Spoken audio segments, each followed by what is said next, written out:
내게 주어 소유를 삼게 하려고 너를 갈대아인의 우르에서 이끌어낸 여호와니라. 그가 이르되 주 여호와여 내가 이 땅을 소유로 받을 것을 무엇으로 알리이까? 여호와께서 그에게 이르시되 나를 위하여 3년 된 암소와 3년 된 암염소와 3년 된 숫양과 산비둘기와 집비둘기 새끼를 가져올지니라. 아브라함이 그 모든 것을 가져다가 그 줄간을 쪼개고 그 쪼갠 것을 마주 대하여 놓고 그 쇠는 쪼개지 아니하였으며 11절 같이 읽을까요? 솔개가 그 사체 위에 내릴 때에는 아브라함이 쫓았더라. 아멘. 쫓았다. 따라갔다는 말이 아니고 이렇게 막 쫓았다 이 말입니다. 하나님께서 자기 백성에게 언약을 확인시켜 주시거나 또는 새로운 사명을 허락하실 때 하나님은 어떤 방법을 사용하시죠?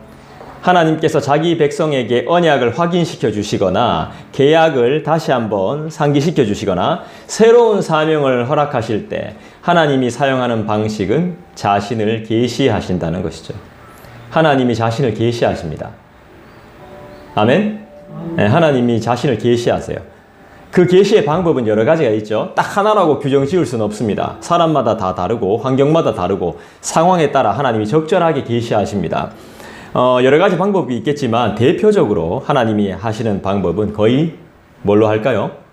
따라합시다. 말씀으로. 예, 우리가 지금 듣고 있는 잘 모르겠는 설명해 주지 않으면 잘 모르는 이 말씀으로 한다는 것이죠. 하나님께서 자신의 뜻과 계획과 약속을 다시 기억나게 하시는 방법은 뭐라고요? 말씀이다. 자신이 누구신지 어떻게 나타내신다고요? 어떻게 계시하신다고요?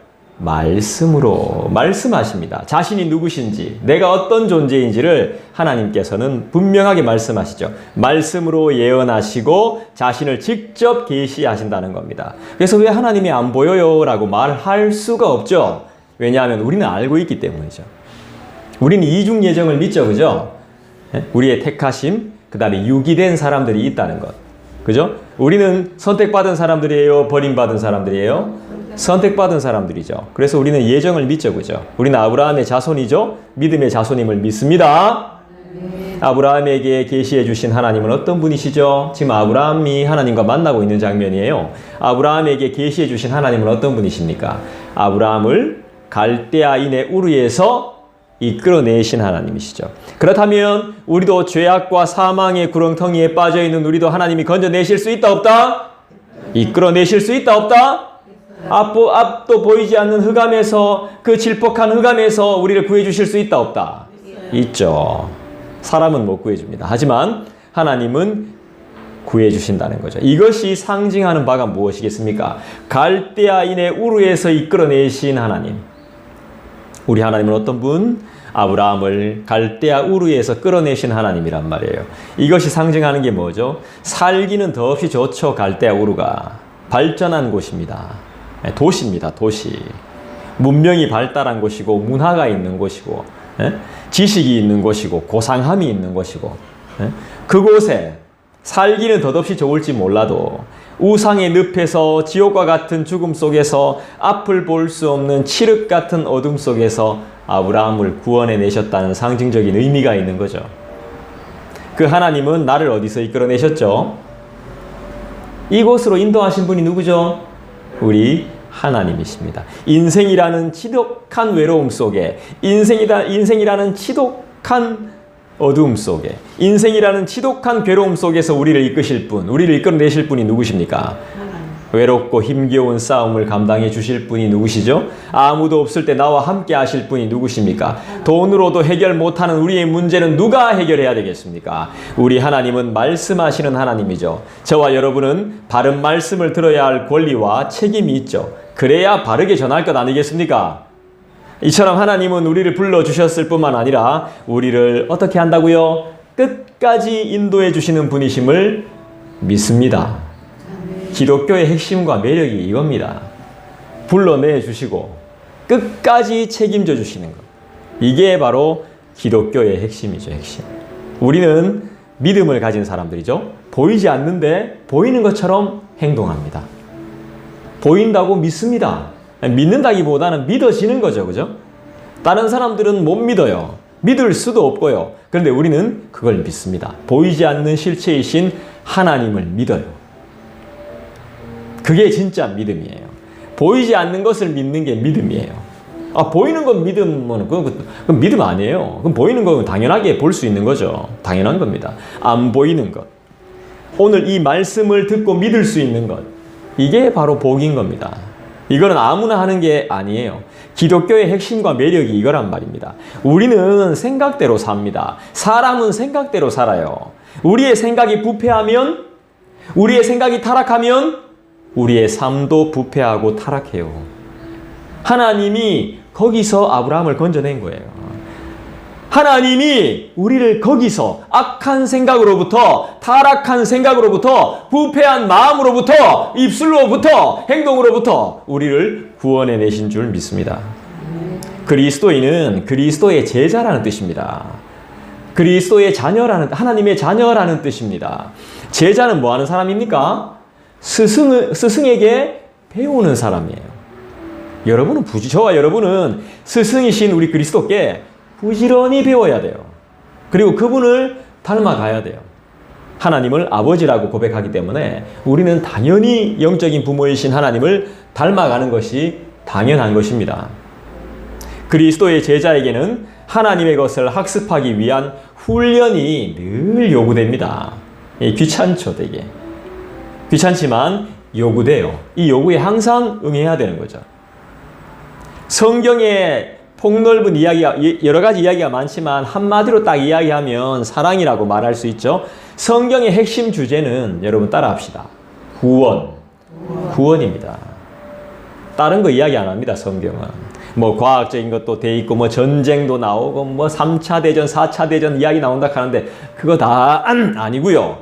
성경이 말하고 싶은 것은 하나님이 어떤 분이시고 너네들을 구원하겠다는 거예요, 하나님이. 내가 하나님이고 너희들을 만든 하나님이고 너희들을 죄의 문제에서 구원하겠다는 게 성경의 주제입니다. 주제. 구원은 어떻게 받습니까? 구원은 하나님의 진노라는 재앙에서부터 구출되는 것을 말합니다. 애굽에 이스라엘 사람들과 애굽 사람들이 같이 삽니다. 근데 궁극적인 하나님의 재앙은 누구만 받죠? 애굽만 받죠. 이스라엘 백성들은 전혀 피해를 받지 않습니다. 하나님의 선택받은 백성이죠. 선택받았다고 교만하면 돼요, 안 돼요? 안 되죠. 하나님께서는 세상이 존재하도록 보호하시고 보존하시죠. 선택한 영혼들을 부르시고 사람을 영적인 죽음에서 영적인 생명으로 부르시는 능력이 있는 분임을 믿습니다. 중생은 뭘 말하는 겁니까? 따라합시다. 거듭남. 전문적인 신학적인 용어죠. 그죠? 중생은 거듭난다는 건 새로운 탄생을 이야기합니다. 새로운 기원, 새로운 시작을 말합니다. 얼마나 매력이 있습니까, 기독교가? 누가 언제 어떻게 새로 시작할 겁니까? 중생의 은혜를 통해서만 우리는 새롭게 시작할 수 있는 것이죠. 중생은 영적으로 죽어있는 사람들에게 대한 하나님의 성령님의 주권적인 은혜의 증거죠. 여러분 다 거듭나셨어요? 여러분 다 중생하셨어요? 네. 구원 받으셨어요? 네. 구원파들 있죠? 몇 번에 구원 받았습니까? 막 이렇게 묻는 사람 있죠? 그건 중요하지 않죠. 우리가 믿음으로 살고 있는가? 거듭남은 하나님 나라에 들어가는 선행 조건이에요. 거듭나지 못한 영혼들은 하나님의 나라를 사실 들어가기가 힘들어요. 우리가 거듭날 때 하나님은 우리의 마음을 바꾸시고 우리 속에 하나님을 향한 소원을 심어주십니다. 믿음은 하나님의 존재를 믿는 것 이상입니다. 이상. 무엇을 말하는 거죠? 하나님의 존재를 믿는 것만이 아니라 하나님이 살아계신 것도 믿고 하나님이 나와 동행하신다는 것도 믿고 하나님이 우리와 함께 하신다는 것을 믿는 것이 믿음이에요. 하나님을 믿는 것은 우리 삶 가운데 하나님을 신뢰하는 일이며 기독교의 신앙의 본질이죠. 우리는 복음을 믿고 그리스도와 그분의 사역을 믿습니다. 구원에 이르는 믿음은 복음에 관한 지적인 동의를 항상 요구합니다. 구원에 이르는 믿음은 우리가 복음을 사랑하고 그 진리대로 사는 것을 늘 말씀합니다. 구원에 이르는 믿음에는 그리스도를 믿는 믿음과 그를 향한 사랑이 늘 포함이 됩니다.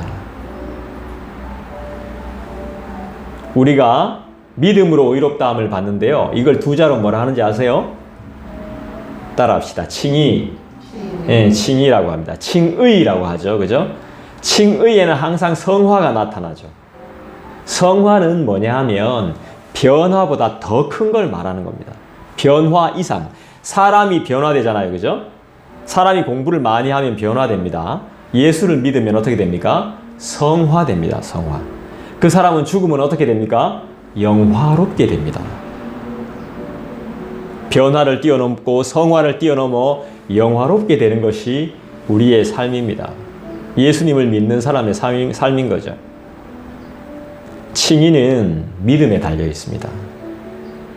믿음이 없이는 의롭다함을 못 받습니다.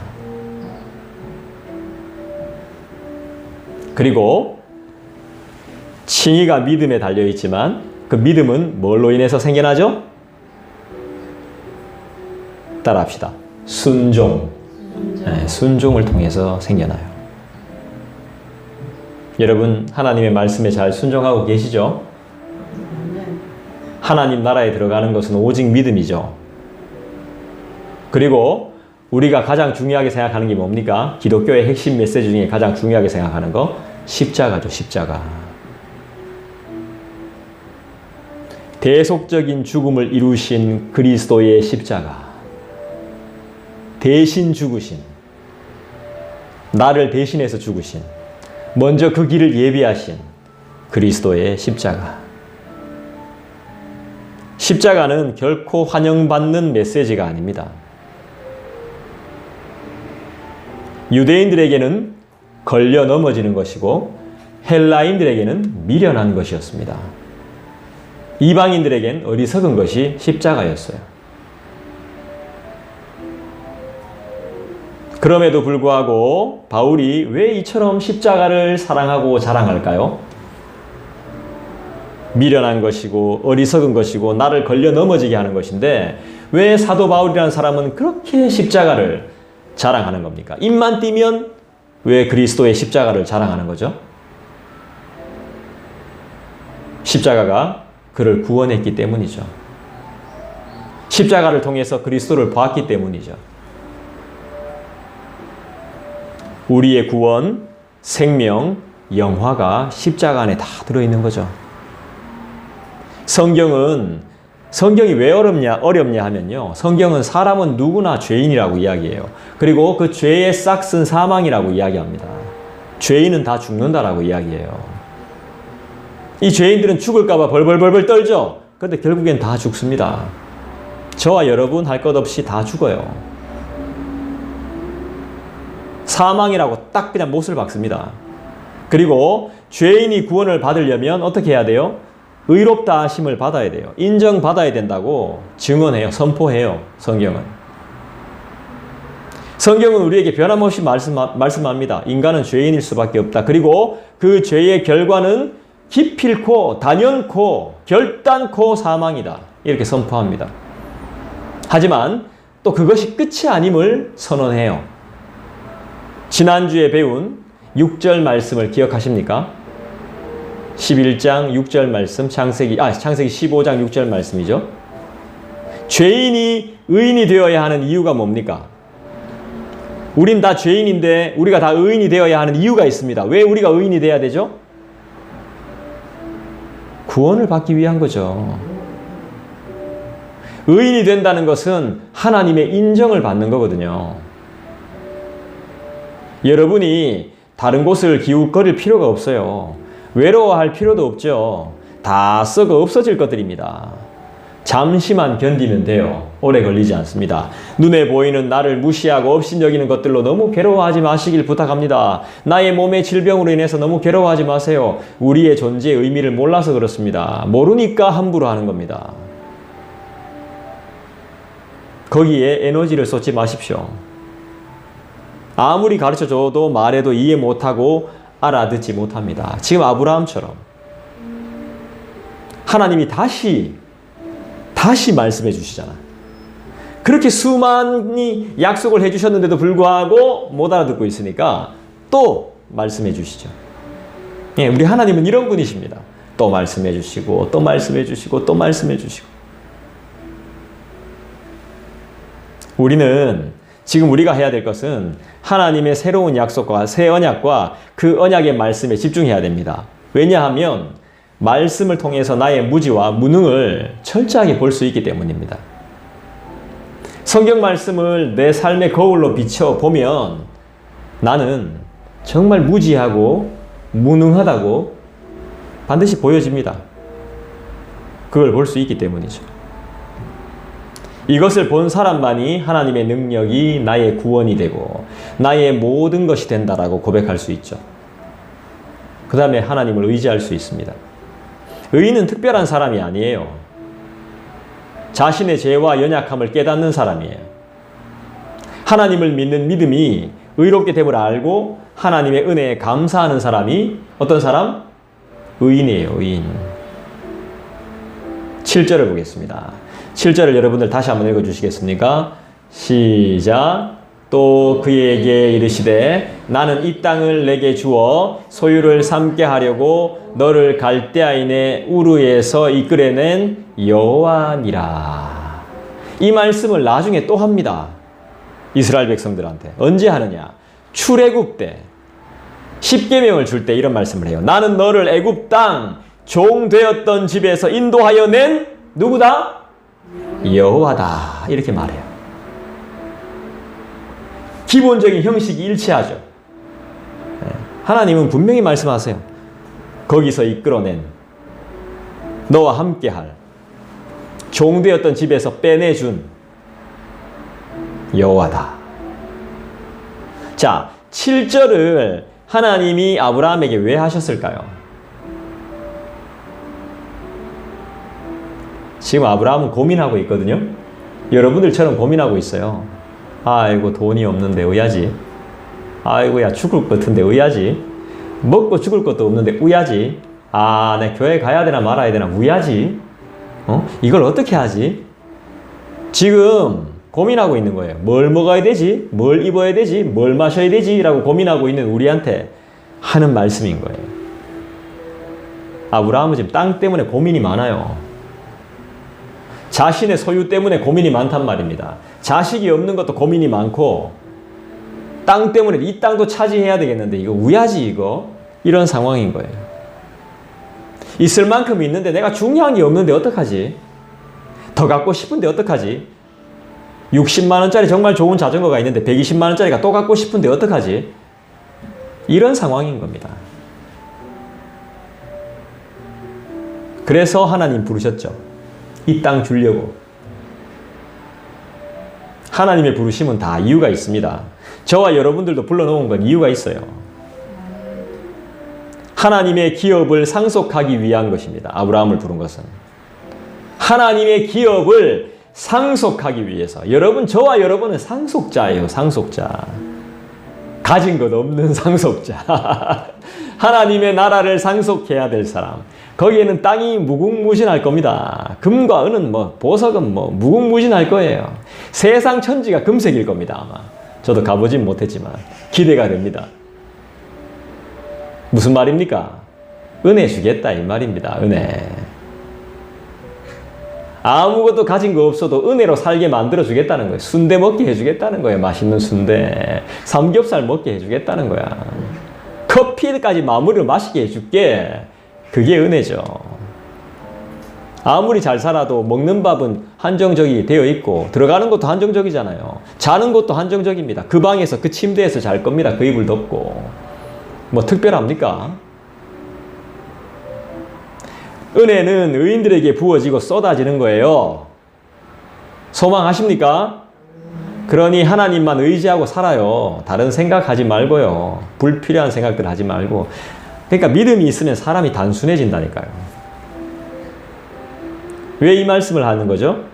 아브라함이 가나안을 차지하게 하기 위해서 타락한 이방 땅에서 하나님께서 그를 직접 불러냈단 말이에요. 가나안 땅을 차지하게 하기 위해서. 목적이 있는 그 땅을 갖게 하기 위해서, 젖과 꿀이 흐르는 땅을 가지게 하기 위해서 거 있을 필요가 없는 거예요. 한 명 더 온다고 좋아요? 수백 명, 수천 명 몰려와야 좋은 거지. 아직 우린 될란 멀었어. 왠 줄 알아요? 우리의 힘이 안 빠졌기 때문이에요. 내 힘이 안 빠지면, 내 어깨에 들어가 있는 힘 안 빠지면 하나님 절대로 사용 안 해요. 은혜를 주시기 위한 하나님의 일방적인 부르심이죠. 하나님의 은혜는 일방적입니다. 하나님의 선택도 일방적이에요. 조건 없는 은혜, 무조건적인 선택인 거예요. 이 은혜로 말미암아서 우리가 천국을 소유하게 된 것이고, 죄인이었던 우리가 의인이란 칭호를 받은 거죠. 아무나 가질 수 없는 믿음을 선물 받게 되었습니다. 오늘날 내가 죄인이지만 왕같은 제사장의 신분을 얻게 된 근본적인 이유가 칭입니다. 칭이. 믿음으로 의롭게 된 거. 거기에 우린 전적으로 순종해야 됩니다.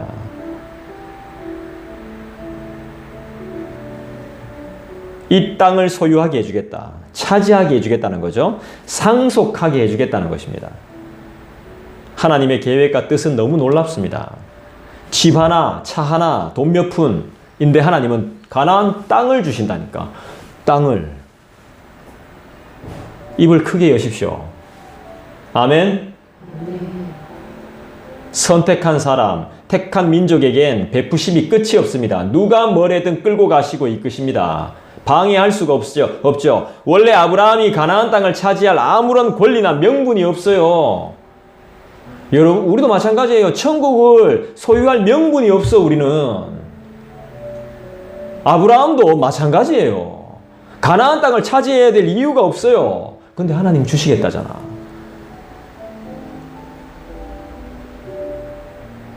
주권적인 거예요. 하나님의 주권적으로. 그 하나님이 주권적으로 끌고 가시면 아무도 못 말려. 그래서 하나님께 끌려가는 사람, 수동적이든 능동적이든 끌려가는 사람이 일을 낸다는 거죠.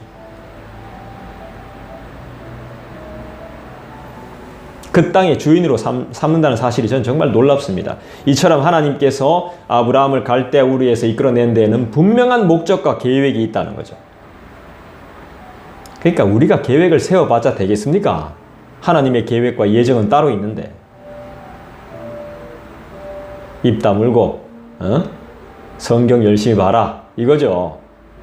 함부로 나대지 말고 성경 열심히 보고 기도 열심히 하고 이끌어.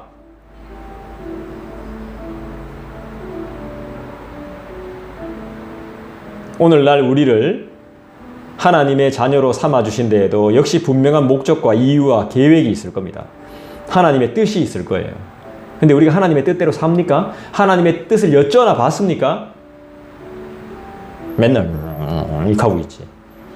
이게 안 되는 겁니다. 내 힘이 안 빠졌으니까 계속 흔드는 거예요. 내 힘이 빠지면 자연스럽게 이렇게 돼요.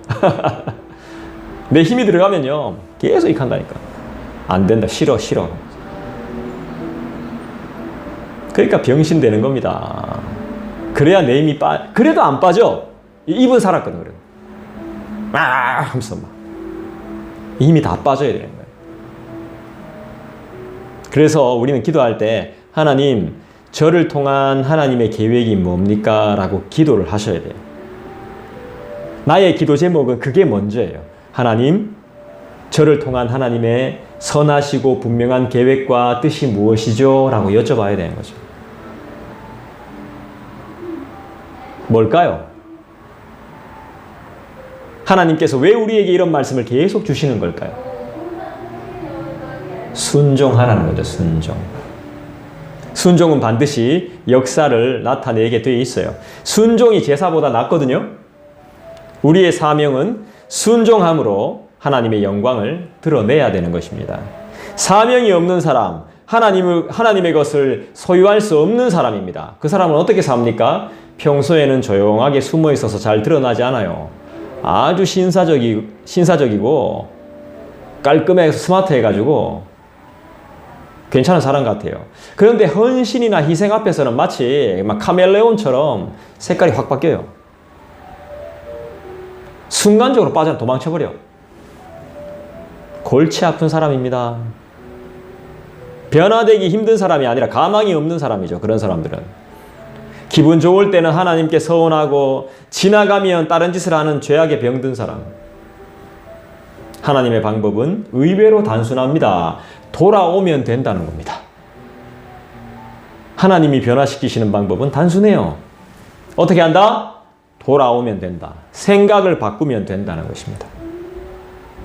언제까지? 더 늦기 전에. 문제는 시간이 얼마 없다는 게 문제입니다. 성경을 묵상하고 기도하다 보면 이런 답이 자연스럽게 나와요. 특별한 누구에게만 이런 말씀이 임하는 것이 아닙니다. 누구에게나, 우리 모두에게 차별이 없이 하나님의 말씀은 임합니다. 돌아오라는 것이죠. 우리에게는 잘 다듬어진 무서운 욕망들이 하나씩 다 있습니다. 너무 티나게 숨어 있죠. 공작새처럼 멋지고 아름답죠. 착하고 너무 좋죠. 고상한 성품을 가지고 있어서 주위의 많은 사람들한테 늘 칭찬을 받죠. 저 사람 법 없이도 살 사람이야. 성격 좋아. 저만한 사람 없어. 하지만 그 안에는 하나님의 나라가 없는 안타까운 사람.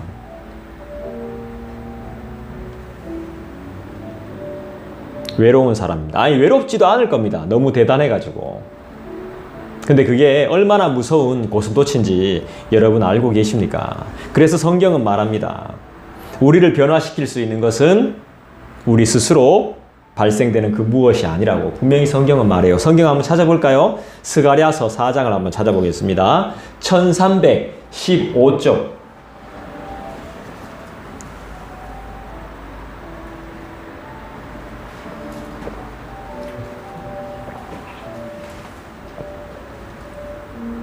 (1315쪽) 스가랴서 4장입니다. 스가랴서 4장 6절을 다 같이 한번 읽어볼까요? 스가랴서 4장 6절 같이 읽겠습니다. 시작. 그가 내게 대답하여 이르되 여호와께서 스룹바벨에게 하신 말씀이 이러하니라. 만군의 여호와께서 말씀하시되 이는 힘으로 되지 아니하며 능력으로 되지 아니하고 오직 나의 영으로 되느니라. 여러분의 변화는 하나님께서 말씀하셨습니다. 힘으로도 안 되고 능력으로도 안 돼요. 믿음은요. 예수를 믿고 천국을 가는 것은 힘으로도 안 되고 능력으로도 안 돼요. 뭘로 돼요? 오직 나의 영, 하나님의 영, 성령이 하셔야 되는 거죠. 성령을 의지하지 않는 삶은 자기 스스로 만들어가야 돼요. 자기 스스로 다 준비해놔야 돼요. 비싼 보험도 들어놔야 되고 막. 에? 그게 불행입니다. 그게 불행이야. 보험료 내기 위해서 돈 버는 거죠. 자기가 끊어야 되고 자기가 맺어야 되고 얼마나 불행합니까? 자신이 매듭 지어야 되고 자신이 마무리해야 되고 자신이 찾아야 돼요. 가만히 있을 수가 없어요.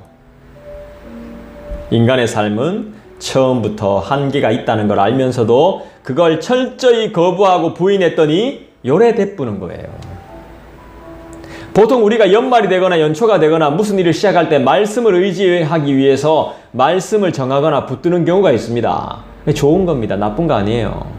한 해를 위한 말씀 좋죠. 그런 거 너무 좋아요. 그런데 그 말씀이 나를 붙들어야지. 내가 그 말씀을 붙드는 것이 아니라 그럼 내가 돼버리잖아. 공로가 되잖아. 공로. 그 말씀이 나를 붙드셨습니다. 하나님 덕분입니다. 이것도 틀린 표현이야. 사실 하나님이 하셨습니다가 맞죠. 덕분이 어디 있어. 덕분이. 그 말씀이 나와 우리를 붙드셔야 됩니다. 내가 하는 것은 아직 나의 힘이 남아있다는 겁니다. 아직 그 힘 다 소진할 때까지 하나님 역사 안 하실 수도 있습니다. 저는 하이델베르크 교리문답 53문, 54문을 철저히 의지한다고 설교 때 분명히 말씀드렸습니다. 저의 목회 철학이기도 하고. 하이델베르그 요리 문답은 성경을 통해서 만들어진 걸 여러분들이 알고 계시죠? 우리가 사도신경을 고백하는 이유가 뭡니까? 제가 신앙 고백을 굉장히 중요하게 여기는 이유가 뭐예요? 장로교회라서? 개혁주의라서? 아닙니다. 우리가 신앙 고백을 하는 이유가 뭐죠? 이단이라는 소리 안 들으려고? 아닙니다. 보호하고 지키기 위한 겁니다. 보이지 않는 것을 보는 것처럼 믿기 위한 겁니다. 그리고 다른 것에서, 나쁜 것에서부터, 다르고 틀린 것에서부터 나 자신과 이웃과 교회와 가정을 지키고 보호하기 위해서 우리에게 주어진 선물과도 같은 것이 신앙 고백이에요. 우리의 표준 신앙 고백이 사도신경이죠. 여러분 사도신경 열심히 암송하셨죠? 주문 외우듯이 한 거 아니죠? 우리의 신앙에서 믿음은 상당히 중요한 핵심이 됩니다. 왜요? 히브리서 11장에 나오잖아요. 믿음이 없이는 하나님을 기쁘시게 못한다 그랬습니다. 히브리서 11장에 분명히 6절에 분명히 나옵니다. 그리고 믿음으로 의롭게 되며 믿음으로 구원을 받기 때문이죠. 신앙 고백은 나 자신이 알아야 되고 교회가 알아야 되며 믿어야 하고 행동해야 되는 신앙생활의 중요한 모든 것의 요약입니다. 요약. 그리고 핵심입니다. 핵심. 알아야 하고 믿어야 하고 행동해야 되며 전해야 하는 것의 요약이자 핵심이에요. 신앙 고백이. 사도신경의 의미만 분명히 알아도 우린 전도하는데 그렇게 불편함을 느끼지 못해요. 사도신경이 몇 가지의 믿음을 이야기하는지 아세요? 그 짧은 구절 속에 어떤 분은 4가지, 어떤 분은 7가지라고 하는데 저는 9가지라고 말하고 싶어요. 9가지의 믿음을 이야기합니다. 처음에 뭐라고 이야기하죠? 전능하신 하나님, 창조주를 내가 믿는다라고 이야기하죠. 전능하사 천지를 만드신 하나님을 내가 믿사오며 그 외아들 우리 주 예수 그리스도를 믿사오니. 2번 믿죠. 그죠? 누굴 믿죠? 하나님과 성부 하나님과 성자 예수님을 믿죠. 근데 그 성부 하나님은 어떤 분이시죠? 너무너무 전능하신 분이시죠. 그럼 성자 예수님은 어떤 분이세요? 요거만 딱 잘 외워도 치매 안 걸려요. 우리 주인이라 그랬잖아. 우리 주라 그랬잖아. 우리 주. 우리 주. 우리 주님은 어떻게 이 땅에 오셨어요? 성령으로 잉태하셔가지고 동정녀 마리아에게서 나셨죠. 그리고 본디오 빌라도에게 뭘 받으셨죠? 고난 받았죠. 그리고 어떻게 됐어요? 십자가에 못 박혀 죽으셨죠. 그리고 장사된 지 며칠 만에? 3일 만이죠. 그죠? 사흘 만? 3일 만이죠. 예. 사흘 만에 죽은 자 가운데서 어떻게 됐어요? 다시 살아났어요. 다시 살아난 게 뭐예요? 부활이죠. 믿어요, 안 믿어요? 믿죠. 다시 살아나시며 어떻게 됐어? 하늘로 오르셨죠. 승천하셨죠. 그리고 전능하신 하나님 우편에 앉아 계시다가 저리로서 어떻게 해요? 산자와 죽은 자를 심판하러 오시죠. 재림이죠. 믿습니까? 안 믿습니까? 네, 요게 3번째 믿음이죠. 죽으시고 우리를 위해 죽으시고 다시 살아나시고 부활하시고 하늘에 오셔서 우편에 앉아 계셔서 우리를 지켜보시다가 다시 오셔서 심판하시죠. 재림. 이걸 믿죠. 그게 끝입니까? 끝이에요? 그 다음 뭘로 시작합니까? 우리는 또 누굴 믿습니까? 성령을 믿죠. 이게 몇 번째? 4번째 믿음이에요. 4번째. 그 다음에 또 뭘 믿죠? 거룩한 공교회를 믿죠. 공회라고 하지만 교회죠, 교회. 교회를 믿습니다. 그럼 5번째지. 교회를 통해서 역사하시는 하나님을 믿는 거죠. 교회를 통해서 역사하시는 그리스도를 믿는 것이고 교회를 통해서 역사하시는 성령을 믿는 거죠. 교회가 중요한 겁니다. 교회를 우습게 생각하는 사람은 교회론이 없는 거예요. 교회가 뭔지 모르는 겁니다. 교회를 함부로 옮기는 사람도 교회가 뭔지 모르기 때문에 교회를 옮기는 거예요. 사실 우리 교회는 누군가가 옮겨와 줘야 되거든요. 동역하겠다고 와야 되거든요. 예, 그런데도 저는 이렇게 과감하게 이야기해야 됩니다. 바르게 이야기해야 돼요. 교회를 옮기는 건 성경적이진 않아요. 하지만 성경의 감동을 통해서 오겠다면야 말릴 수는 없죠. 막 억지로 막 대가리 밀면서 오겠다는데 그걸 말릴 수는 없지만 원래는 자기가 속한 교회를 내 목숨을 다해 섬기는 게 맞죠.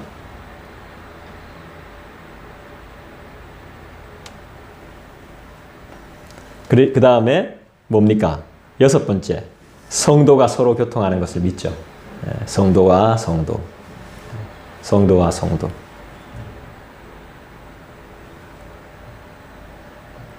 걱정입니다.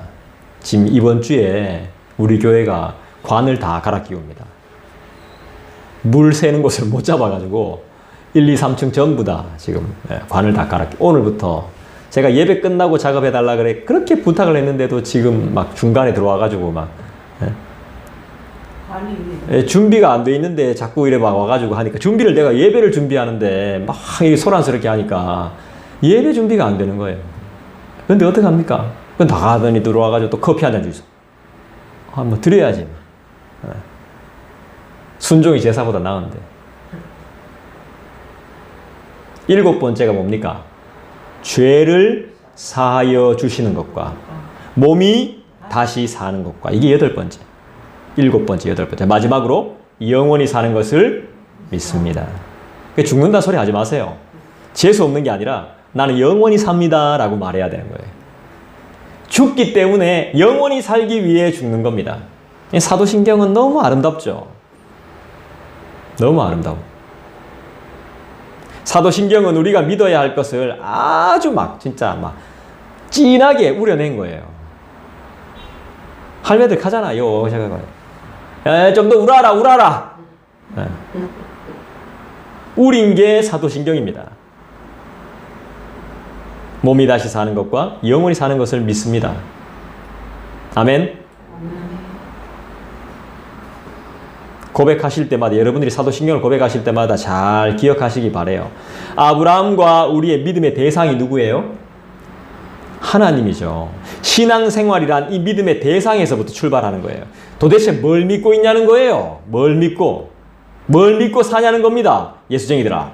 응? 이 말인 거예요. 믿음의 대상이 누구냐는 거예요. 도대체 뭘 믿는데? 그런데 예수쟁이들 보면 지 자신 믿는 사람들 많거든요.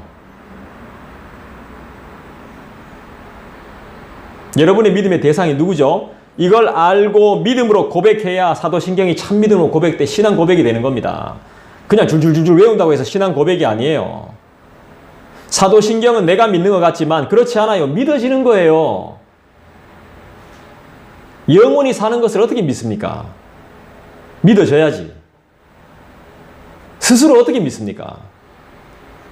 믿어져야지.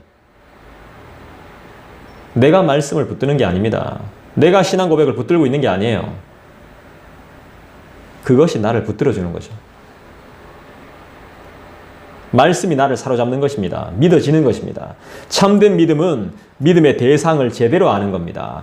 특히 삼위일체 하나님을 알고 마음으로 믿어 내 입술로 시인하는 고백. 삼위 하나님은 삼위일체 하나님은 빠질 수가 없는 거예요. 삼위일체를 거부하는 건 당연히 이단이겠죠. 8절을 보겠습니다. 창세기 15장 8절. 여러분 한번 읽어주시겠습니까? 창세기 15장 8절 같이 읽어야 되겠네. 시작. 그가 이르되 주 여호와여 내가 이 땅을 소유로 받을 것을 무엇으로 알리이까? 이거 필요합니다. 바보 아니거든요, 아브라함. 이때까지 당신님이 나한테 약속을 주셨고 수많은 말씀을 주셨는데 하나님, 근데 내가 이 땅 가나안 땅을 소유로 받는 증거가 있습니까? 증거를 좀 보여주시겠어요? 증거를 대보세요. 인간이라면 충분히 이런 말 할 수 있습니다. 이게 불신앙 아닙니다. 자기는 이 아브라함은 내 신앙을 더 견고히 하고 싶다는 겁니다. 뭔가 내가 절대로 부인할 수 없는 뭔가를 보여달라는 겁니다. 여러분 고민이 뭡니까? 잘 한번 생각해 봅시다. 하나님의 말씀을 받으셨다면서요. 하나님의 말씀을 사랑한다면서요. 기적의 하나님을 만나고 체험하셨다면서요. 사명을 발견하셨다면서요. 사명자는 어떻게 살아야 되는데요?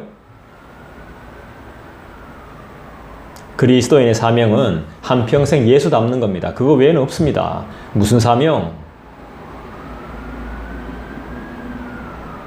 나는 사명받았다는 사람들 잘 모르겠어. 무슨 사명인지. 나는 그렇게 특별하지 않다고 봅니다. 내가 이상한 건가요? 예수께서는 살면서 한 번도 그리스도답지 않은 모습을 한 번도 보여주신 적이 없어요. 성경을 읽어보면, 복음서를 읽어보면. 제가 꼭 아침에 와서 이 유튜브로 복음서를 꼭 제가 한 번씩 듣거든요. 처음부터 끝까지. 근데 늘 볼 때마다, 성경을 볼 때마다 예수님은 그리스도다운 모습을 포기하신 적이 없어. 우리는 어때요? 그리스도인다운 모습을 늘 가지고 있습니까? 나의 주, 나의 하나님이신 예수님은 언제나 어디서나 누구에게나 늘 그리스도다웠어요. 그리스도인도 그리스도를 닮아서 언제나 어디서나 누구에게나 그리스도인다워야 합니다. 예수께서 그렇게 하셨기 때문에 제발 그렇기에 사명은 고상하고 위대한 일로 판단되지 않습니다. 그리스도를 닮는 게 우리의 사명입니다. 평생 닮아가는 겁니다. 평생. 우리의 사명은 일상이자 평생입니다. 여러분 무엇을 위해 살고 계십니까? 내가 좀 부족하고 연약하고 질병이 있어도 이것으로 인해 내가 그리스도를 닮아갈 수 있다면 된 거 아닙니까? 내가 좀 어설프고 띠리해도 이것으로 예수 닮아갈 수 있으면 된 거 아니에요? 뭐 얼마나 잘해야 되는데요? 비록 외양간에 송아지 없어도, 논밭에 소출이 없어도, 창고에 먹을 양식이 좀 부족해도, 없으면 안 되겠지만 우리의 양떼가 좀 없어도 난 나의 연약함으로 강함 되시는 주님만 의지하는 것, 이것만으로 족하게 여기는 삶, 이것이 부름받은 사명자의 삶 아니겠습니까? 좀 느리지만 확실한 하나님의 말씀에 붙들려 있다면 된 거 아닙니까? 하나님은 다 계획과 뜻을 가지고 계신데 저와 여러분은 왜 이렇게 급한지 모르겠습니다. 아브라함은 그가 믿고 있는 것을 더 알고 싶었던 것 같습니다. 죄송한 이야기지만 아브라함도 우리와 똑같습니다. 들어도 모르고 봐도 의심해요. 진짠가? 이번에도 날 속이는 거 아닌가? 존재에 대한 의심은 하지 않지만 에이 뭐 그냥 하는 말이겠지 뭐. 그래서 믿음의 표징을 또 구하고 또 구하고 있는 겁니다. 믿음이 연약하다고 표현하는 것이 좋겠죠. 아니면 저는 이게 오히려 반대로 강력한 믿음이라고 봅니다. 믿음에 관심 없으면 이런 것도 안 구하겠죠. 그런 의미에서 믿음의 대상이 빠진 채 자기 확신과 자기 암시를 강화하는 것은 철저하게 잘못된 신앙입니다. 삶도 마찬가지입니다. 하나님을 향한 신뢰와 의존 대신에 자기 소원에 대한 강렬한 소망, 이 올바른 믿음 아닙니다, 이거. 아브라함이 하나님의 언약을 좀 더 구체적으로 알고 싶어하는 마음을 강하게 나타낸 것이죠. 믿음을 굳건하게 하기 위해서 하나님의 확실한 징표를 요구하는 말로 우리는 생각해 볼 수 있는 거죠. 하나님에 대한 더 큰 확신을 가지기 위한 우리의 발버둥과 같은 것입니다. 아브라함만 이러지 않았어요. 기드온도 그랬어요. 기드온. 사사기 6장 한번 찾아보실래요? 사사기 6장 기드온에 대해서 나오는데 사사기 6장 370쪽입니다. 창세기는 딱 이렇게 표시해 두시고 사사기 6장 구약성경 370쪽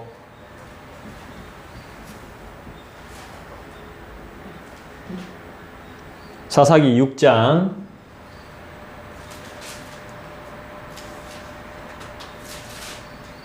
찾으셨어요? 17절 볼까요? 자, 읽어봅시다. 시작. 기드온이 그에게 대답하되 만일 내가 주께 은혜를 얻었사오면 나와 말씀하신 이가 주 되시는 표징을 내게 보이소서. 그래서 표징 뭐 보여줬죠? 잘 모르겠죠. 나중에 읽어보시면 압니다. 아, 그거구나 하면서. 근데 설교 들어봤는데 나올 겁니다. 표징. 히스기야의 기도도 여러분 우리 딱 보면 표징이 나와요. 열왕기 하에 보면 20장에 보면 히스기야가 이사야에게 이르되 여호와께서 나를 낫게 하시고 3일 만에 여호와의 성전에 올라가게 하실 무슨 징표가 있나이까? 징표와 표징을 구합니다. 근데 이 징표와 표징을 초월한 사람의 신앙 고백이 있죠. 마리아의 신앙 고백. 하나님의 모든 말씀은 능하지 못하심이 없느니라. 마리아가 이렇게 고백했어요. 마리아가 이르되 주의 여종이오니 말씀대로 내게 이루어지이다 하매 천사가 떠나갔어요. 말씀대로. 주님의 모든 말씀은 능하지 못하심이 없습니다. 할렐루야! 표징을 구하는 우리에게 표적을 요구하는 이 시대에 하나님은 상황과 환경을 통해서 아주 적절한 진리의 말씀으로 믿는 우리에게 확신을 심는 분임을 믿습니다. 9절 보겠습니다. 창세기 15장으로 돌아와서 9절 볼까요?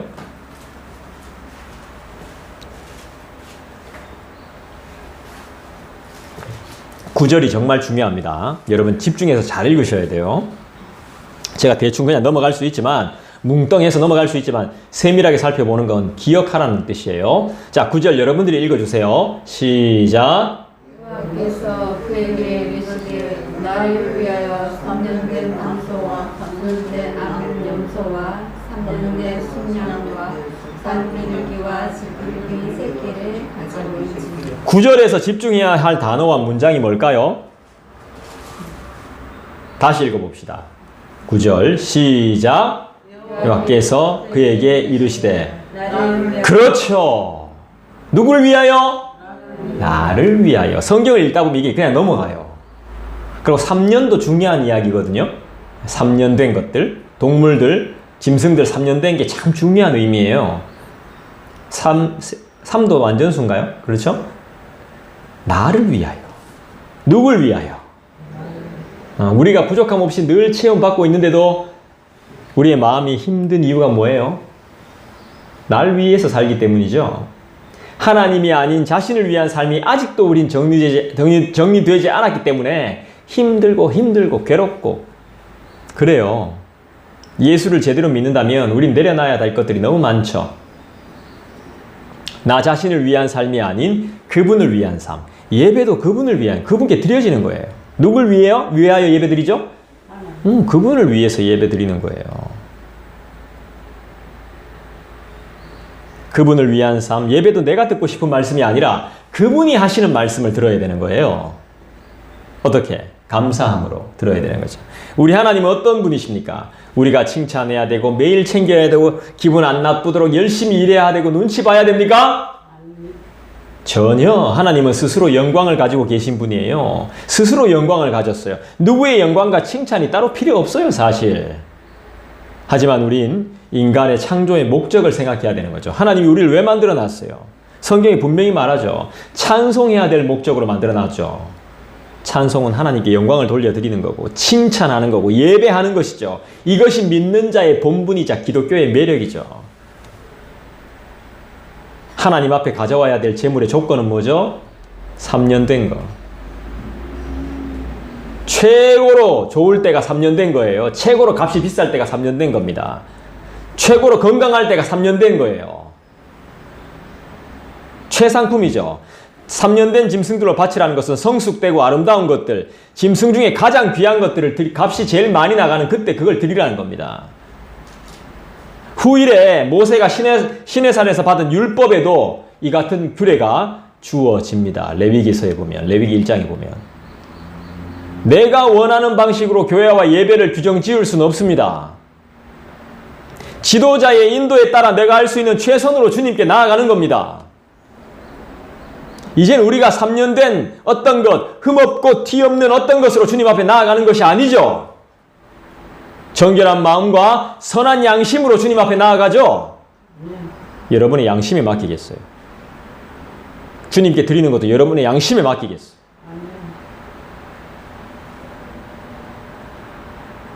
저는 11조 강조 안 합니다. 11조. 왜 11조만 해야 됩니까? 10에 2조도 할 수 있고 10에 3조도 할 수 있는 거지. 10에 5조 하세요.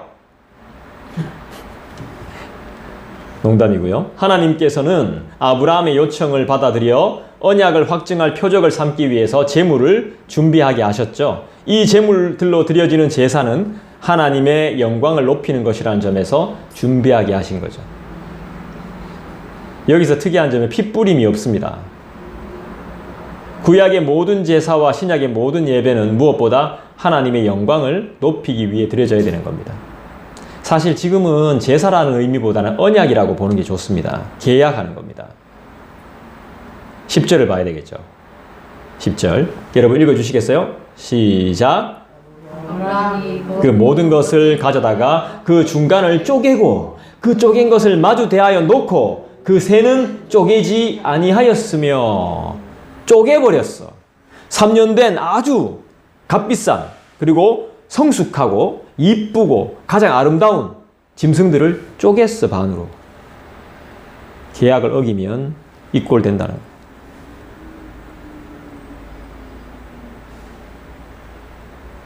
하나님 자신도. 더 신기한 건 이게 고대 계약 방식이거든요. 동물 하나 가져와가 중간에 탁 잘라놓고 나랑 약속한 거 어기면 이렇게 된다. 이걸 보여주는 거예요. 근데 하나님 자신도 거기. 내가 약속한 거 내가 어기면 나도 입골난다. 하나님이 직접. 창세기는 진짜 하나님이 어떤 분이신가를 확실하게 보여주더만요.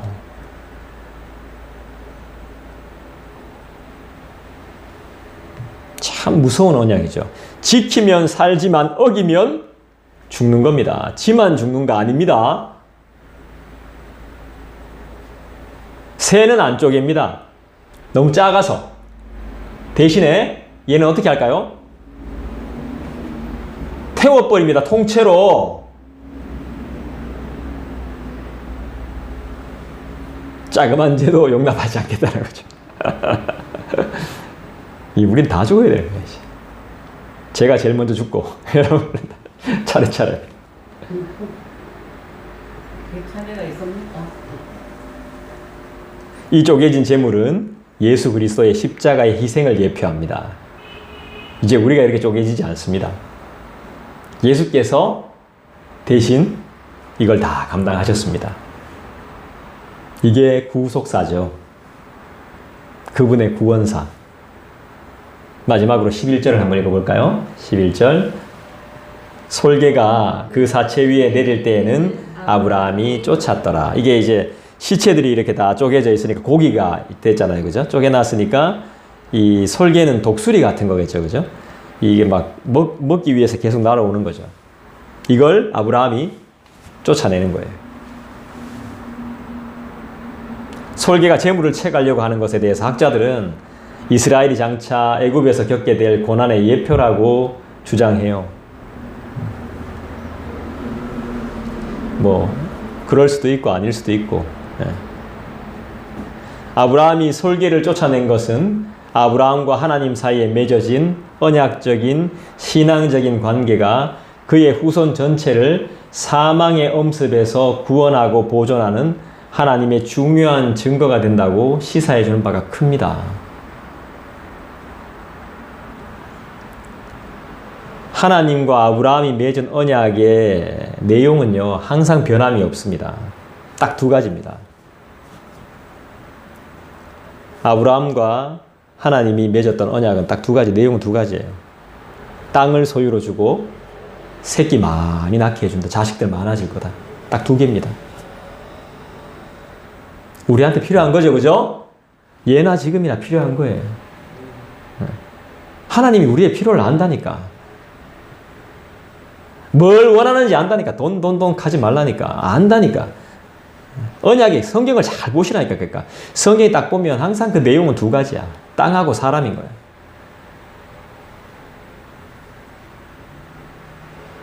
이걸 한 글자로 표현하면 뭡니까? 복입니다. 복. 복을 주겠다는 거예요. 장수까지.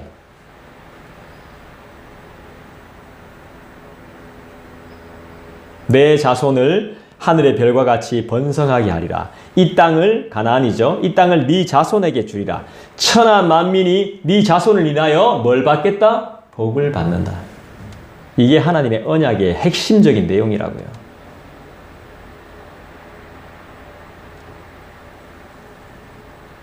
이 언약이 성취됐어요? 안 됐어요? 1차적으로 성취됐죠. 이스라엘 민족이 번성해서 가나안을 정복했죠. 그럼 이제는 뭐가 남았죠? 영적인 부분이 남았죠. 영적인 부분. 아브라함의 자손이 더 많아져야 되는 거죠, 지금.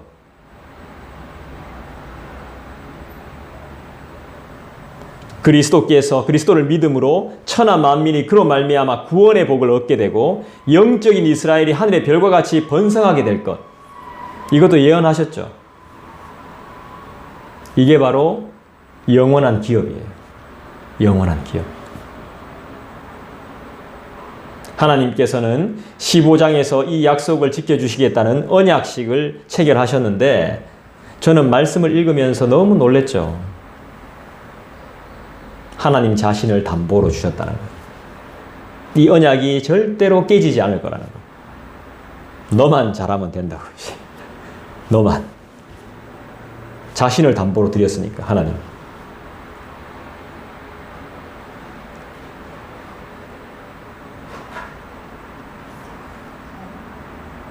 근데 이 언약은 하나님의 주권적이고도 일방적인 은혜의 언약이었습니다. 하나님은 정말 대단하십니다. 이 언약을 지키지 않으면 이 짐승처럼 하나님 자신께서도 쪼개져도 좋다는 언약. 22장 가보실래요? 창세기 22장. 하나님이 어떤 분이신지 잘 나옵니다. 창세기 22장.